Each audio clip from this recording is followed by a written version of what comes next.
Hi hello friends, welcome back to media talks. நான் உங்கள் Mounika.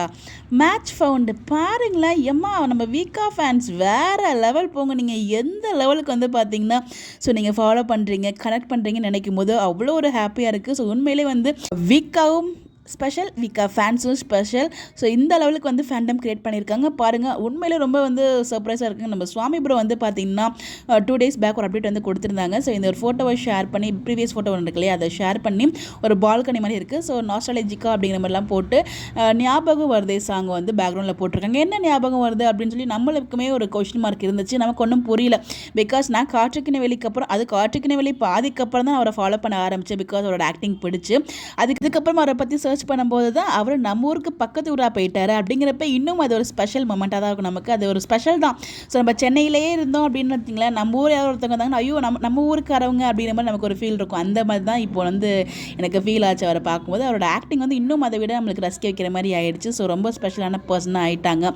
So அப்படிங்கிறப்ப நான் இதுக்கப்புறம் தான் ஃபாலோ பண்ண ஆரம்பித்தேன். பட் இந்த ஒரு நாஸ்டாலிக் மொமெண்ட் என்ன அப்படின்னு பார்த்தீங்கன்னா, அந்த ஞாபகம் வருதுங்கிற மொமெண்ட் வந்து அவங்க மிதுனராசி சீரியலில் இந்த ஒரு சீனில் வந்து அவங்க பண்ணியிருப்பாங்க போல. இந்த ஒரு லொக்கேஷனில், அதாவது ஒரு பால்கனி சீன். அவங்க வந்து பார்த்தீங்கன்னா இதே பால்கனி சீனில் நம்ம விஜய் நிற்கிற மாதிரி ஒரு ஃபோட்டோவை அப்படியே மேட்ச் ஃபவுண்ட் பண்ணி வந்து ஷேர் பண்ணியிருந்தாங்க. அதை பார்க்கும்போது வாவ், இந்த மாதிரி ஃபேன்ஸ் கிடைக்கிறதுக்கு அவங்களுமே கொடுத்து வச்சுருக்கணும் அப்படிங்கிற மாதிரி தான் நான் வந்து அவ்வளோ ஃபீல் பண்ணேன். ஸோ ரொம்பவே வந்து ஹாப்பியாக இருந்துச்சு. ஸோ மிதுனராசி அவர் பண்ண ஃபஸ்ட்டு சீரியல் கனடாவில். பட் அதில் வந்து பார்த்தீங்கன்னா கிட்டத்தட்ட ஒரு 6 years இருக்கும். பிகாஸ் அவர் ஜேர்னி அங்கே தான் ஸ்டார்ட் பண்ணார். பட் ஆனால் இவ்வளோ அது ஆச்சரியமாக இருக்குங்க. எப்படிங்க இவ்வளோ வந்து ஞாபகம் வச்சுட்டு அந்த லெவலுக்கு மேட்ச் ஃபோன் பண்ணி அப்புறம் எந்த லெவலுக்கு ஃபாலோ பண்ணுறாங்க.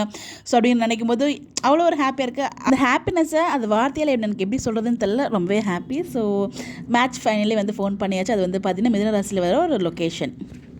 நம்ம தலை வந்து ரொம்ப நாளுக்கு அப்புறம் அந்த சைட் போகும்போது அந்த லொக்கேஷனை பார்க்கும்போது ஞாபகம் வருது சாங் ஃபீலிங் வந்திருக்கும் போல். அதனால தான் போஸ்ட் ஷேர் பண்ணியிருக்காரு. ஸோ இதுவும் நல்லா தான் இருக்குல்ல பார்க்குறது. உங்களுடைய கருத்துக்கள் மறக்காமல் கமெண்ட்டில் சொல்லுங்கள். Bye bye.